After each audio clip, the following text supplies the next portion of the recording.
va a ser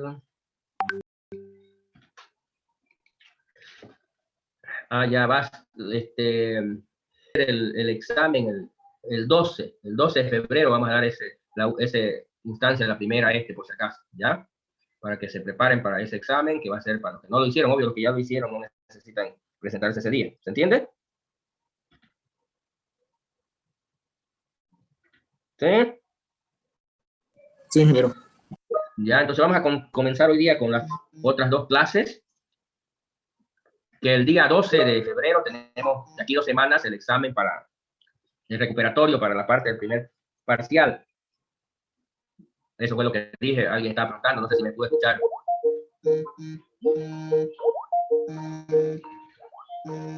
Para el segundo parcial, que es la clase vector y la clase matriz, ¿ya? Obvio, por supuesto, digamos, ¿no? Ahorita voy a ir cargando, me van a esperar un ratito, vamos a cargar Radio Estudio y vamos a comenzar a ver la segunda clase. Como decía, vamos a continuar con la clase vector. A ver, vamos a ir, si quieren pueden seguirme, voy a tratar de ir armándola, obvio, en la plataforma, me avisan si lo ven ya en mi pantalla. ¿Lo ven? Sí, ingeniero. Ya, perfecto. Entonces, vayan atendiendo. Si quieren, pueden ir haciendo también ustedes, si lo tienen ahí en Radio Estudio. Pero vamos a ir viendo, no solamente haciéndolo, sino tratando de explicar cómo funciona la clase, ¿ya? Obvio, vamos a crear, ya saben, un proyecto de tipo Windows BCL, digamos, para crear nuestra nueva clase. Dentro de este proyecto, lo primero que vamos a hacer es al proyecto aumentarle una unidad más para nuestra clase. Y antes de hacer cualquier cosa, vamos a grabar todo en algún directorio, ¿eh? Como lo que ya tenemos ahorita, ¿no? Voy a crear otra carpeta para nuestra clase vector. ¿Ya? Y dentro de esa carpeta voy a poner la unidad 2, ya saben que es una unidad para la clase vector. La unidad 1 es la clase del formulario. Y finalmente me va a pedir el nombre del proyecto. Y ya está, ya le di nombre, ya me creó la unidad vacía, ya puedo crear. ¿Vamos hasta ahí? ¿Sí? Y obvio, aquí ya vamos a declarar la clase, ¿no? ¿Se ve bien la letra o la hago más grande? Se ve bien, ingeniero. Ya, entonces, vector, vamos a declararlo vector como una clase, ¿eh? Y dentro de la clase vamos a declarar la parte privada y la parte pública. Dentro, ya saben, de la parte privada vamos a declarar las propiedades. Obvio, igual que mi clase cadena, que tenía una longitud, aquí le llamamos en vectores, se le llama dimensión, es lo mismo, ¿no? Es la cantidad de elementos que contiene el vector, ¿no? En el caso de la cadena se llamaba la cantidad de caracteres que contenía la cadena, ¿no? Bien, esa la vamos a declarar como un número entero, un número natural, porque obvio no son negativos ni fraccionarios, digamos, los números. Y finalmente el arreglo que va a contener los elementos, que le vamos a llamar elementos, que va a ser un array, digamos, ¿no?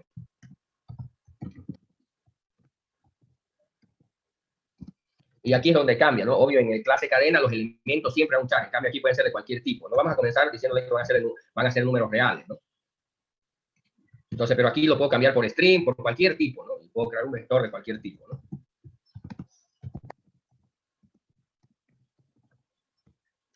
¿Vamos hasta ahí? ¿Se entiende? ¿Alguna pregunta, alguna duda?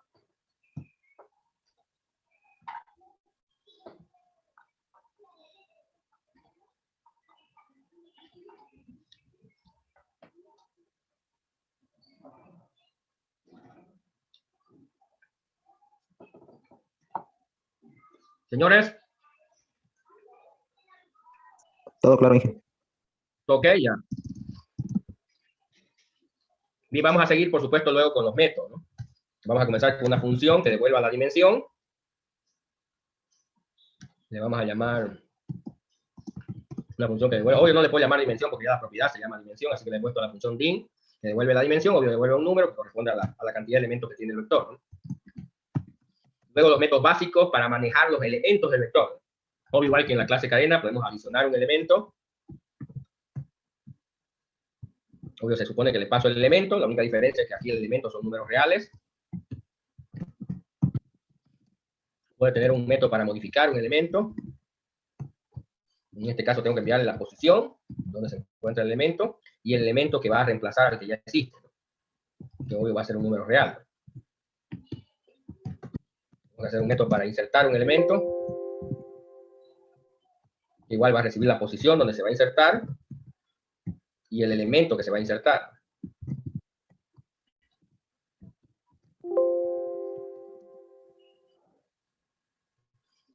Otro método para eliminar un elemento. Luego va a recibir una posición.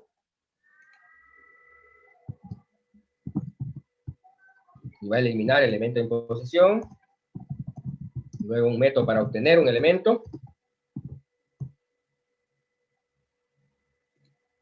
Que igual va a recibir una posición. Y va a devolver el elemento en esa posición, obvio, un número real. Ya, eso igual que en la clase cadena son los métodos básicos para manejar los elementos que contiene el vector, ¿no? Luego vamos a ir aumentando más métodos.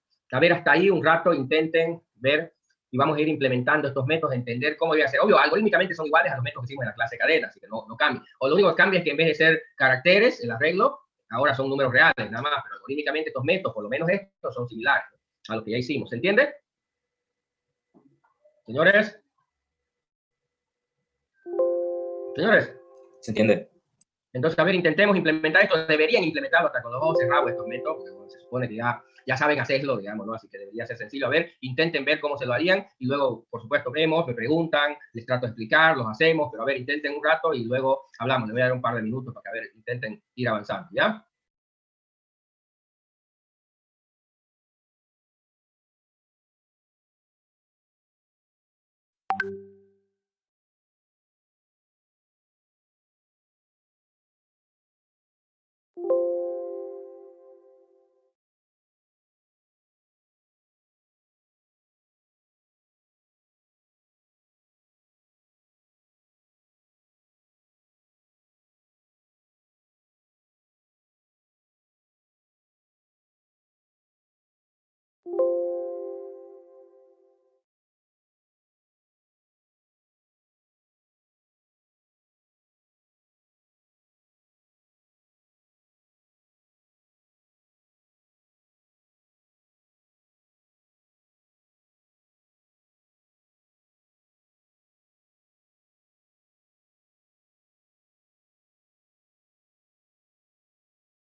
Que P sea una posición válida, lo mismo para el insertar y para el obtener elementos y el eliminar.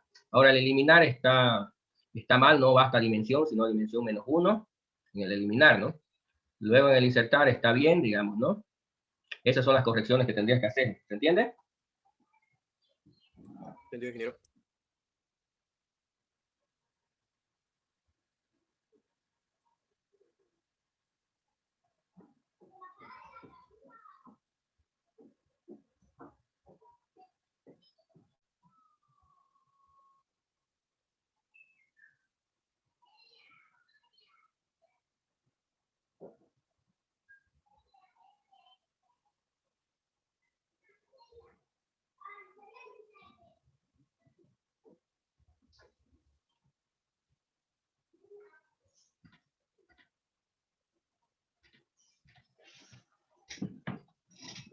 ¿Ya? A ver, vamos a ir viendo, traten de, de seguirme, vamos a ver si vamos a ir haciéndolo bien, poderlo hacer, porque obvio son similares, pero a ver, vamos a implementar. ¿Qué presiono para la implementación? Control Shift.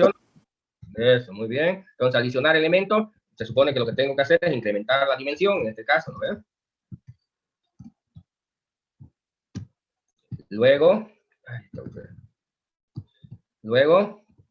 colocar en el arreglo, ¿cómo se llama el arreglo? Elementos, en la última posición. ¿Cuál es la última posición? Obvio, coincide con el valor de la dimensión, ¿no? Ahí tengo que colocar qué cosa, el elemento que me han pasado, ¿no? Entonces eso sería adicional, incrementar la dimensión y luego colocar al final, obvio, en la última posición, la que acabo de aumentar, el elemento que me han pasado. ¿Se entiende? ¿O hay algo que no se entiende? Señores. Se entiende, ingeniero. Ya, bueno, ya que habíamos visto también, si me pasan una posición, tengo que verificar que esa posición sea válida. ¿Cómo tendría que ser válida? Obvio, tener un valor mayor que 0. ¿Y qué más? ¿Y qué menor más? igual a la dimensión. Menor o igual a la dimensión. Si cumple con esas condiciones, entonces puedo eliminar el elemento. Pero si no cumple con esas condiciones, entonces debía generar o lanzar, se llama una excepción. Entonces lanzo una excepción. Obvio, aquí me sale un error porque tengo que incluir la librería donde está declarada la clase section. Entonces aquí ya saben, en la parte de la interfaz puedo poner en uso. ¿Qué cosa? ¿Qué tengo que poner en uso? ¿Qué tendría que poner en uso? Sí, es útil. Sí, sí es útil, ¿no? Utilidades del sistema, ¿no? Que es la librería, la unidad donde está declarada la clase section. ¿Ve? Ya no me sale error y aquí yo pongo el mensaje que quiero poner. Error, posición, el clásico, posición fuera de rango, ¿no? Eso se lanza una excepción con ese mensaje. Bueno, aquí adentro, de si cumple, ya tengo que eliminar, ¿no? Para eso, obvio, tengo que recorrer los elementos para tapar el elemento que se va a eliminar. Comienzo en la posición, digamos, ¿eh? Y voy hasta la dimensión -1, ¿no? ¿Y qué voy haciendo mientras estoy recorriendo? Voy pasando los elementos de una posición a otra, ¿no? Entonces, el elemento que está en la posición I, digamos, voy a traer el que está delante de él. ¿Cómo sería el que está delante? Sería el I más 1, ¿no? Está delante de él. Entonces, todos los recorro y elimino, básicamente, borro el que está en la posición P. Lo voy reemplazando. Una vez recorrí todos los elementos, digamos, ¿no? ¿Qué tengo que hacer? ¿Decrementarlo?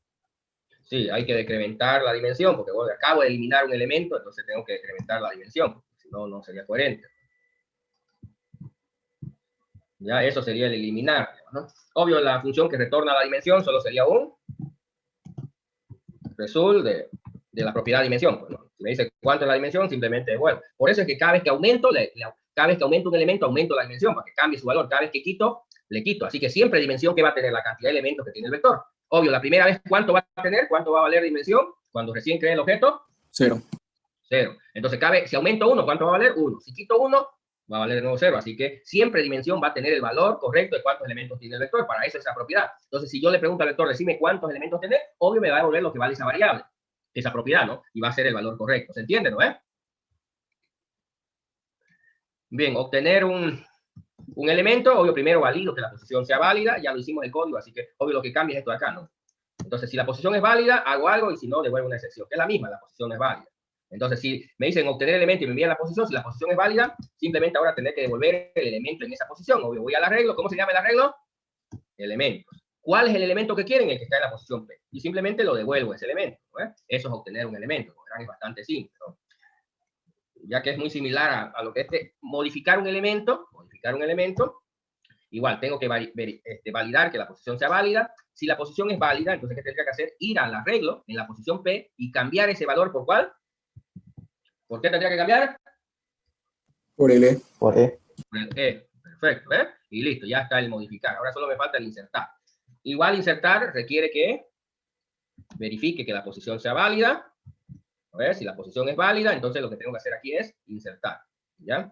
Entonces, en P el elemento, pero primero tengo que desplazar, ¿eh? Entonces, antes de poder desplazarlo, primero incremento la dimensión, porque insertar significa aumentar. Ya significa que, obvio, voy a aumentar la dimensión, porque voy a aumentar un elemento. Entonces, luego me voy desde el final y comienzo a desplazar los elementos hacia la última posición para que abra un espacio para el nuevo. Entonces, ¿dónde va a comenzar? Voy a comenzar en dimensión. ¿Y hasta dónde voy a ir? Hasta la posición más 1, pero obvio, como voy a ir al revés, ya no se pone tú, sino don't to, ¿no? Porque no voy a ir incrementando, voy a ir decrementando hasta la posición que me han pedido más 1. ¿Por qué? Porque obvio, en la posición P es donde voy a insertar el elemento. El último elemento que voy a desplazar va a ser el que esté en la posición P más 1. ¿Ya? Y entonces, ¿qué voy haciendo mientras estoy recorriendo? Obvio, desplazando los elementos. Eso es decir, que el elemento que está en la posición I va a ser reemplazado por el elemento en ¿qué? ¿Dónde?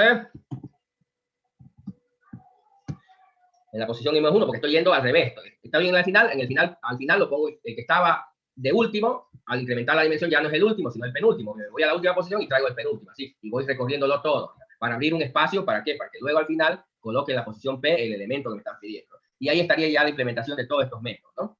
Obvio, como no hay ningún rojito, puedo presionar control F9 para ver si no hay un error. Ya sé que no hay un error sintáctico, pero puedo compilarlo para ver si no hay errores semánticos. Luego obvio, vamos a utilizar el formulario para probar esos métodos, pero antes vamos a hacer algunos otros métodos, ¿se entiende? A ver, estos son los métodos básicos, si se dan cuenta son los mismos que hicimos en la clase cadena, excepto que obvio ahora ya no son caracteres y son números reales.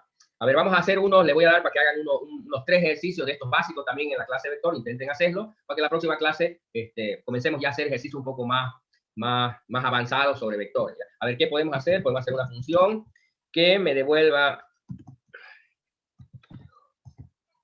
un promedio de los elementos del vector. Obvio, va a agarrar, sumar todos los elementos y lo va a dividir entre los elementos del vector, y lo que va a devolver, obvio, si sumo números reales y lo divido, me va a dar otro número real. Entonces, lo que voy a obtener es un número real también, que es el promedio de los elementos del vector. ¿Ya? Puedo hacer otra función básica, por ejemplo, usar el mayor elemento del vector, digamos, ¿no? Obvio, en este caso también va a devolver un número real, va a comparar todos los elementos del vector y me va a devolver el número mayor que encuentre en el vector. ¿Se entiende? Señores. Se entiende, ingeniero. ¿Ya? Y finalmente van a intentar hacer un método que me devuelva, por ejemplo, cuántas veces se encuentra un elemento en el vector. En este caso,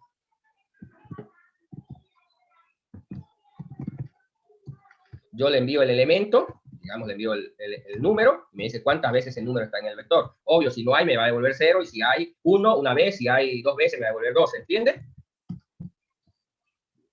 Perdón, no es un número real, es un Word. ¿Sí se entiende esos 3 métodos? El primer método, ¿puede explicarlo, ingeniero? Es el promedio, Por ejemplo, si el vector tuviera, no sé, el elemento 5, el 7, el 1, el 20, ¿qué tendría que hacer? Sumar 7 más 5, 12, 13, 33, dividido entre 4, 8 punto algo. ¿Estamos de acuerdo? ¿Se entiende? Ese sería el promedio. ¿Sí? Hola. Señores, ¿se entendió? Se entendió, ingeniero. Ya. Entonces eso sería el promedio. Entonces el primero es el promedio, el otro es el mayor y el otro es cuántas veces un elemento se encuentra en el vector, ¿no? Entonces yo, no sé, si fuera por ejemplo algo como esto y me preguntara, no sé, vamos a ver. Y dijera, ¿cuántas veces está el 8 en el vector? Me devolvería 1. Pero si por ejemplo el vector tuviera eso, ¿cuántas veces está el 8? Me devolvería 2. ¿No? O por ejemplo, no sé, digo, ¿cuántas veces está el 9 en el vector? Me devuelve 0 porque no hay ninguna vez, ¿entiendes? ¿Sí? A ver, preguntas, dudas, cualquier cosa, a ver, pregunten algo que no entiendo, ¿por qué está eso? ¿Por qué esto? Explíqueme esto, no entiendo esto, vamos. Pregunten. O todo se entiende. Ingeniero, disculpe una pregunta. Como en este tema son con números, ahora vamos a ocupar las comillas, así como nos está explicando en el ejemplo. No. Los números son números reales, los que vamos a trabajar en un arreglo de números reales. Obvio, un número real, un 3 es un número real, pero también un 0.5 es un número real. ¿No? Un -1 es un número real. ¿Se entiende? Pero obvio, comillas se utiliza solo para string, ¿no? Para indicar caracteres. En este caso, estamos creando un vector de números reales, ¿no? Por el momento, ¿no? ¿Se entiende? Sí, ingeniero. ¿Qué más, señores? Dime. ¿Cómo, perdón? La última función. No la entendí. ¿De qué trata? La última función devuelve cuántas veces lo que le estaba explicando ahorita. Por ejemplo, si yo tengo un vector con estos números y digo, ¿cuántas veces se encuentra? Le paso el 0, me dice hay 2 veces, 2 ceros hay. ¿Me entiendes? Si le digo, por ejemplo, ¿cuántas veces está el 8? Ese no hay ninguno, porque no hay ningún 8 en el vector, ¿se entiende? Esto es solo una manera de mostrarlo físicamente, digamos, podríamos decir el vector, ¿no? No es que se escribe así, ¿no? ¿Se entiende? Sí, otra pregunta más. Para que escribamos el texto en el edit, ¿lo ponemos 8, tanto así? ¿O cómo sería? Sí. En realidad, tú cuando pones en el edit podrías poner de 2 maneras, dependiendo cuál es el símbolo que se utilice para decimales. Si quieres poner un número real, digamos un número fraccionario, podrías decir 5.6, o también se puede escribir 5,6, ¿me entiendes? Pero cuando lo vas a escribir en el edit, no vamos a utilizar ya un edit nosotros en realidad, si ya sea a lo que te referís. Cuando hagamos la interfaz acá, vamos a utilizar un grid, que es más parecido a un arreglo. A ver dónde está eso, debe estar en adicional. Sí, vamos a utilizar uno como este, ¿no? Entonces, por ejemplo, en realidad es una matriz pero obvio, si yo a ese le digo, por ejemplo, row, le digo, solo vas a tener una fila, ¿me entiendes? Una matriz de una sola fila es un vector, ¿se entiende? ¿No ves? ¿Lo ves?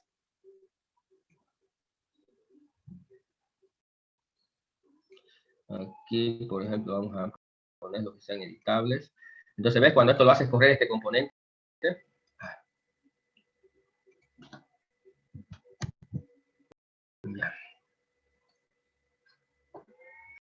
¿Ves? Ahí vamos a tener un componente componente como este, digamos, donde vas a poder meter los valores, ¿se ve, no ve? No se ve. Ya sea para pedirlos o para mostrarlos, ¿se entiende? No vamos a utilizar un edit para esta estructura, sino objetos como estos, que son más parecidos al concepto lógico que tienes de un vector, ¿se entiende? No se ve, ingeniero. Ah, perdón, voy a volver a compartir. Decía, lo que vamos a utilizar es un grid, que es una matriz, en realidad de una sola fila, y ahí vas a poder guardar tus elementos, ¿se entiende? Como lo concibes, lógicamente, que es un arreglo, un vector. ¿Sí? ¿Se entiende o no? Sí, entonces eso es lo que vamos a utilizar. ¿Se ve ya? ¿Se ve?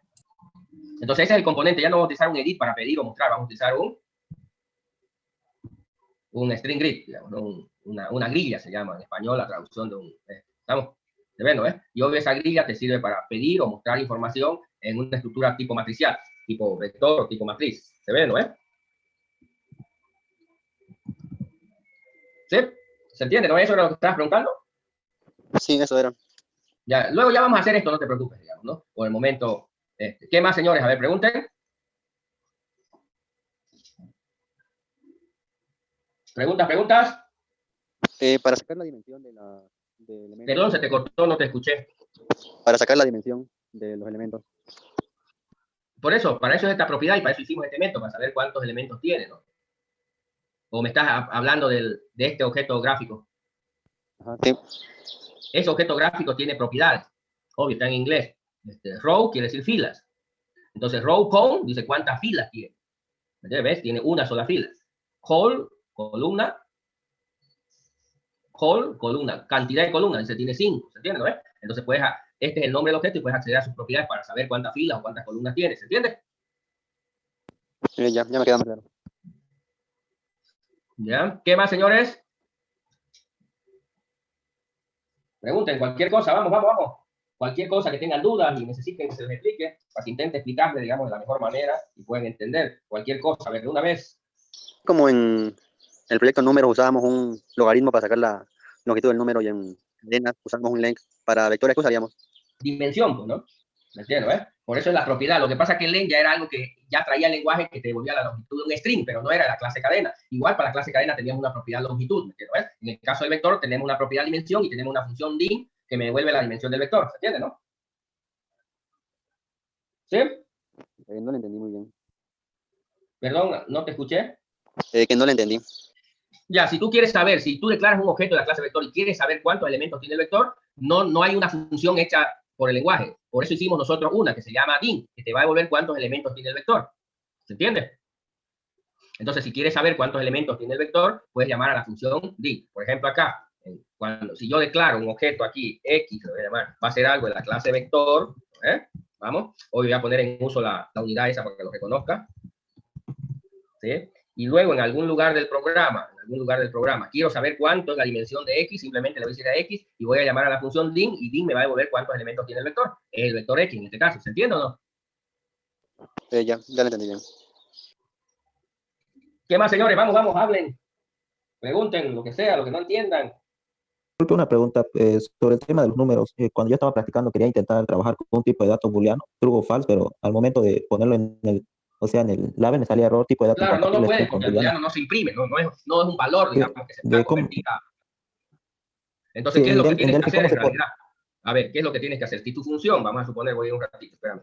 Si tu función es booleana, entonces puedes llamar si, por ejemplo, ¿no es? Si, y luego dices si x existe, digamos, se llama la función, que devuelve un booleano, ¿me entiendes? Entonces, si existe, igual a true, le voy a poner igual a true, entonces acá le puedes decir al label, ¿no?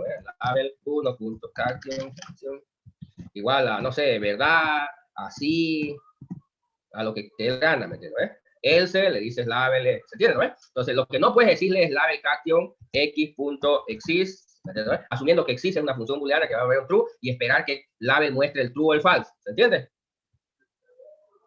Sí, ingeniero. Ya, entonces no se puede, porque este no es un valor que se pueda mostrar.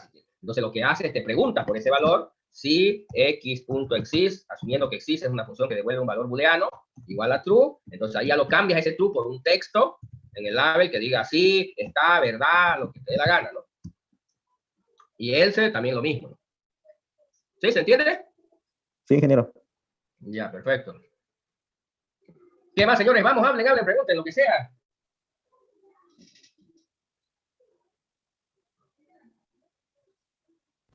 Vamos, señores, pregunten. Ah, yo no hay preguntas. Tengo una Hable. dudita. Dime. Te escucho. Cuando yo uso case, ¿puedo hacer que un string se parezca a otro? Digamos, por ejemplo, cuando yo mando por edit text un hola, digamos. Ya, y a ver, lo mando vamos con con calma. A ver, tú me hablas de esta sentencia. Sí. ¿Sí? Esto solo es válido para tipos de datos ordinal. Yo puedo hacer case de este. Entonces puedo decir case, si el X es algo de tipo ordinal, puedo decir, si X vale 1, hagamos esto. ¿Me entiendes? Sí. Pero si X es string, no se puede hacer. Si X es de tipo string, yo me quiero preguntar, si X vale Juan, entonces hace esto. Si X vale Pedro, hace esto. No funciona. Porque no es X, el string no es un tipo de dato ordinal. ¿Entiendes? No es un tipo de dato ordinal. Sí. Tiene que tener un orden los elementos. Si tú quieres crear algo así, podrías definir, digamos, ya no utilizarlo a X como string, sino definir un conjunto. Por ejemplo. Podrías agarrar acá var y definir, no sé, le voy a dar nombres, ¿no? Nombres, digo, va a ser algo de tipo set of string, digamos. Es un conjunto de string, estoy diciendo, ¿estás de acuerdo? Y ahí ya pongo, no sé, Juan, Pedro, digamos. Y pongo ahí todos los nombres que me dé la gana. ¿Estamos? ¿Sí? Pero no lo puse entre comillas. Sí. Entonces ya estoy definiendo un conjunto, ya es un tipo de dato ordinal, ya se llama eso. ¿Me entiendes? Porque ya le estoy dando un orden. Pedro, Juan está el primero, Pedro el segundo. Entonces, si yo luego acá digo case, ¿me entiendes? ¿Sí? Case nombre, ahora sí puedo preguntarme si nombre tiene Juan, si nombre tiene Pedro, digamos, ¿no? O declaro luego, por ejemplo, lo declaro como un tipo, ¿no? Si quieres, tipo nombre, digamos, ¿no? ¿Me entiendes? Y luego declaro una variable de ese tipo, digamos, ¿no? ¿Me entiendes? Más acá declaro una variable X va a ser de tipo nombres. Entonces ya puedo preguntarme por X y puedo preguntarme si X vale Juan, Pedro y así sucesivamente. ¿Se entiende la idea? Sí, se entiende. ¿Ya? Pero no funciona directamente con un tipo de dato string. ¿Ya?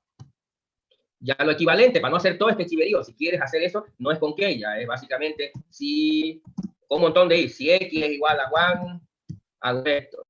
Si X es igual a Pedro, hago esto. ¿Estás de acuerdo? Entonces, este sería con puro if, ¿no? ¿Entiendes? Y si no quieres que se haga más, solo una de esas cosas a la vez, entonces le dejo un break. ¿Sí? En cada, para que no, digamos, como que si ya se cumple eso es lo que hace el case. Si se cumple ya no verifica los demás. ¿Se entiende? Sí, y en el case no es necesario poner el break. No, ya internamente eso es lo que ocurre, ¿no? Cuando cumple un caso, él ya solo aplica uno, no se pueden cumplir más de uno, solo uno. Tras que se cumple uno, lo deja lo demás, ¿no? Ya, Bien. Sí, se entiende. Ya, ¿qué más, señores? Pregunten. Disculpe, ingeniero, estaba tratando de hacer esa función del promedio y me sale un error que dice que los operadores no son compatibles a este tipo de operadores de Delphi. Ahorita le comparto lo que dice. Ya. Ahí está en el chat, fíjense por favor, si que está bien o no. Y la palabra 10 es para división entera, y los números que estás sumando son números reales, lo estás dividiendo, entonces va a dar un número real. Tienes que utilizar la barra de división, no la palabra div. La palabra div es solo para división entera, no para división real. ¿Se entiende? Ya. Muchas gracias, ingeniero. Ingeniero, Sí, dime. ¿cómo podemos mostrar un número con decimales en el string grid? No tienes que mostrarlo, lo muestras nomás porque lo conviertes, digamos, ¿no? En realidad no tienes que hacer nada especial. Voy a volver a compartir, creo, mi pantalla. Es que el int str obviamente no acepta ese parámetro. No, es float to str lo que tienes que utilizar, float. Ya. Cuando es número real ya no se utiliza int, porque eso es para enteros, ¿no? En números reales se utiliza float to str y al revés, str to float. ¿Se entiende? Sí. Y también otra consulta que, bueno, cuando definimos aquí en Object Pascal, ¿no? Cuando definimos la dimensión del vector, decimos que es desde 1 hasta una posición. Ese 1 solo sirve para que a la primera posición le llamemos 1, ¿no? Por ejemplo, sí, exactamente. Tú le podías decir 0 y tu vector ya no va, su primera posición no sería la posición 1, sino la posición 0. Sí, era por eso, por el 0. Y también si le decimos, por ejemplo, desde 6 hasta 9, la primera posición va a ser 6, ¿no? Sí. Si tú le haces, digamos, el sub 5, te va a decir error, porque solo existe a partir de la posición 6. Ya. Muchas gracias, ingeniero. ¿Qué más, señores? Disculpe, una pregunta sobre esa explicación que le dijo a mi otro compañero sobre el case. Eso siempre lo vamos a trabajar en el formulario, ¿cierto? Principal, y no en la unidad de la clase. No, igual en la unidad de clase, si es como un if, es una sentencia básica, ¿no? Ahora, pero en general, dependiendo para qué lo vas a utilizar, pero en ambos lugares puedes necesitar utilizarlo. Pero no es solamente para el lugar de la interfaz, en el formulario, en la clase, en cualquier lugar que necesites hacer un case, ¿no? Solo que le estaba explicando que el case, la variable que utiliza el case debe ser una variable de tipo ordinal. No se puede utilizar una variable que no es ordinal, como un string que no es ordinal. O case de un número real, porque tampoco el número real es ordinal. Sí, puedes hacer un case de una variable tipo word, tipo integer, porque sí son ordinales. ¿Se entiende? Sí, ingeniero. Pero puedes hacerlo en la clase o en cualquier lugar, porque es una sentencia básica, como dije, el while, el repeat, el for, ¿me entiendes? ¿Qué más, señores? Entonces, el viernes continuamos. Ya saben, tienen esos 3 ejercicios, inténtenlo resolver. El viernes los resolvemos, ¿ya? Bien, que estén bien, nos vemos.